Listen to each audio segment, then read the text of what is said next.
In 2005, 2006, I had a fascinating task to go hunting in Africa and mapping Africa.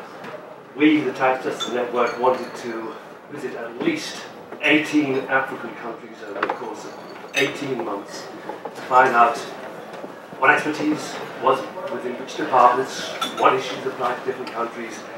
And time again, I was being told by various people whose opinion I greatly respect, you've got to get to Nairobi and you've got to meet someone there because she knows the issues and she is exactly the profile of person you need to get a Tax Justice Network started in Africa. And so come October 2007, I met for tea and cake in a little shopping mall in Nairobi with Attiya Waris. And it was a revelation to me, not the tea and the cake, but Attiya, right from word go, within 10 minutes we knew we'd hit it off. But Attiya was telling me with absolutely no room for discussion that we had to make the links between tax justice and human rights. And of course she was so right. And it was such a privilege from then on to work with Attiya, who I have to say is one of my bosses on the Tax Justice Research Board, to which I'm accountable. Attiya has an undergraduate degree in law, master's in business with tax law, master's in human rights, PhD in tax and human rights. In other words, she fits the profile absolutely superbly. But that's not actually what she's here to talk about. Attiya told me that because the Montreal Fringe is happening at the moment, for those of you who are visiting the city, this is the period of the Montreal Fringe. She is going to use this as her opportunity to do her first stand-up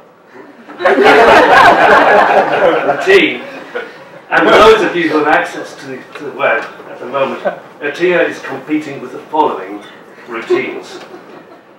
Just down the road from us, we have the drag queen Stole My Dress, starting in 15 minutes.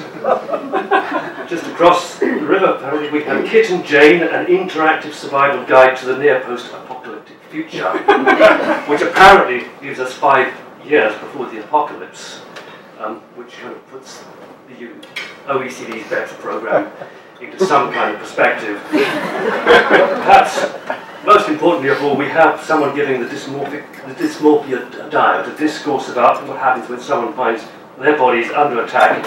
They fight back in each and every way they know how to, which of course is exactly what TJN is doing.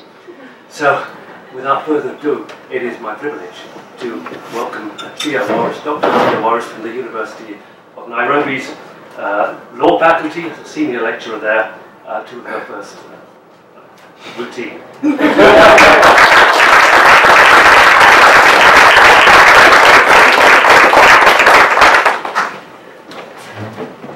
I know I cannot live up to that, so if you don't laugh for the next 15 minutes, I won't take it badly and I will still consider Korean stand-up comedy. I'm actually really overwhelmed and very honored, really, to be the person who takes you away from football and drag queens and dessert. I hope not. Please keep eating. It may be more important than what I have to say. But yes, and I am a cog in the wheel, and I suppose if there is one way to really talk about the flow between tax and human rights and the movement that the world has reached to date, it's about all of the cogs in the wheel. And so I'm the cog in the wheel who gets my 10 minutes of fame. So thank you. A lot of the discussions that I've been having with people in the past couple of days have been about the link between tax and human rights. And is there a link between tax and human rights? And that's a very good question. So I'm going to try and talk about the link between tax and human rights, how I see it, and how it influenced my development of my research agenda over the years.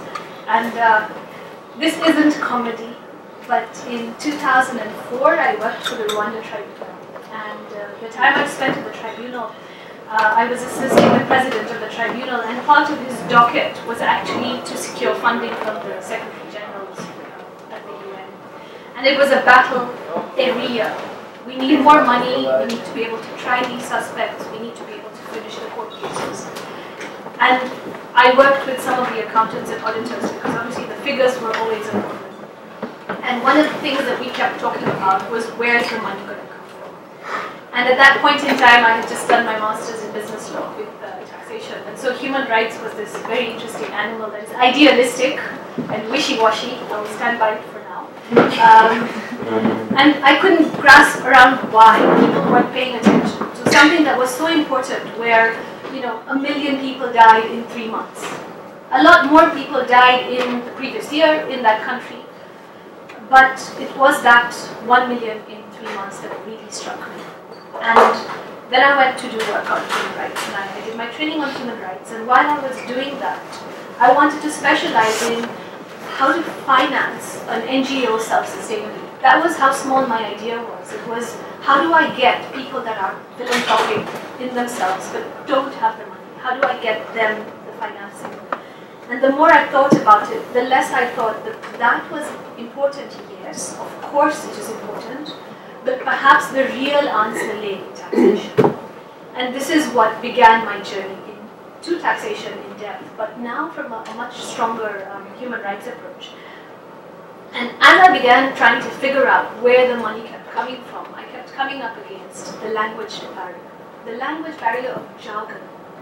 Tax jargon has no space for human rights. Hence, the human rights is this idealistic, wishy-washy. Every single tax accountant, lawyer, economist will tell you the same thing.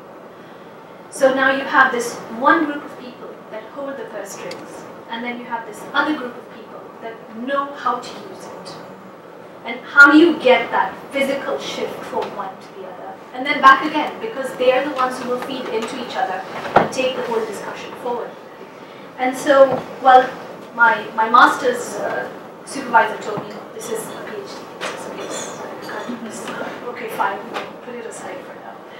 And then I met Saul Pitchett, and I cannot have this talk without mentioning him, because he's probably the most instrumental person in my life as far as my research agenda is concerned. And when I met him, he said to me, he was my PhD supervisor, he said to me, Attiya, I'll give you 1 year.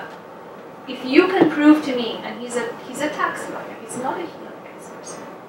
If you can prove to me that there is a link in 1 year, I will let you finish your PhD. Anybody doing a PhD out there, a master's, can you imagine you signed on and then this person tells you, I might have to tell you to go home. What am I going to tell my mom? That was the most important thing in my head at that time. But after a year, he sat me down and he said, yeah, we're good to go. And it was very hard work. I finished my doctorate in 2009, I defended it, and it was really great. And of course I met John in the meantime, and I couldn't understand why these tax people weren't dealing with human rights. So I'm really happy because I finished in 2010 and I thought, well, the world is still not picking up on the idea, and anybody who's done a doctorate or is doing a doctorate is always told, you do it, you put it in the shelf, it gathers dust, and then you forget about it. And that was the approach I had. I was just going to do this idea, figure it out, and then move on, and then see what else I could do. And then that's what brought me to. I published it. It's now a book. I'm very happy with it. And now we have a conference that's tax and human rights. And there are all these incredible people in the room who are bringing in ideas into tax and human rights that I could never have thought of, which I find absolutely fascinating. And the right to property, yes, of course.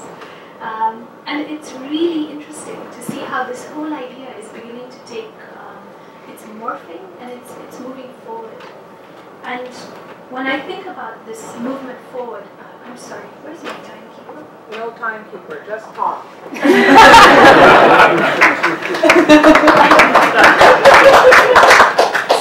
So now I will sort of walk you through where I see the linkages between tax and human rights. And I mentioned it a little bit in the beginning in the session that I was just in. Whenever I look at tax, I see tax as an enabler. Tax is there for a purpose. It's not there for itself. It's there to do something. And until now, all the discussions that you see in tax and economy are always about how much money. But you ask for the amount of money if you have a reason to use it.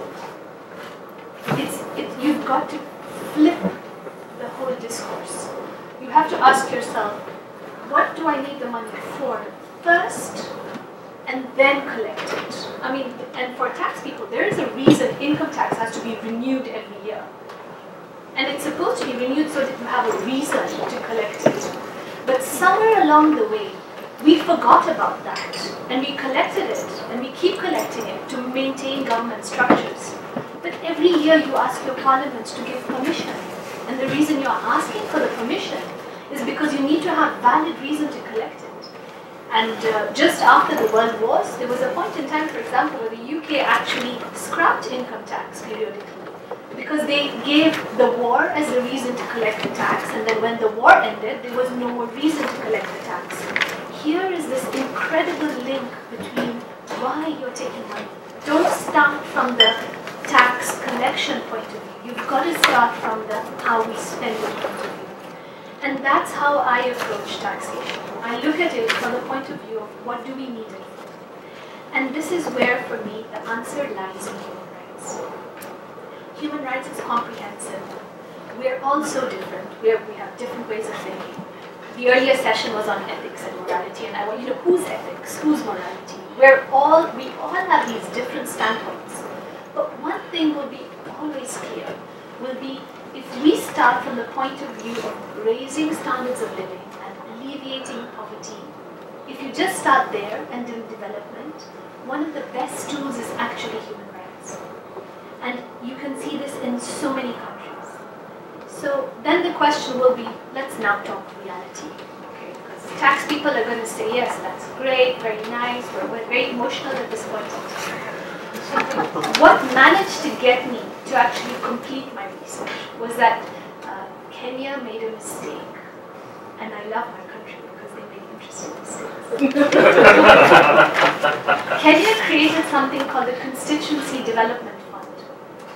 And in the legislation for the fund, they specifically stated that 7% of the tax revenue shall be allocated to development. They didn't talk about total revenue. And it fell in my lap because they gave me the link, handmade, in a piece of legislation. And there's so many versions of this on the ground in grassroots. There's participatory budgeting in Porto Alegre in Brazil. There's the financial decentralization in India. It's happening in so many countries, but at grassroots level, at policy level, often at municipal level, but not necessarily legislative. So, but it started already. Like I said, we're all cogs in the wheel. And I think if there is one thing I would end with, it is that we are a culmination of these many cogs that have been working throughout the centuries. And we've had walks in history in the past couple of days, and it's been truly enjoyable. So thank you very much for your time.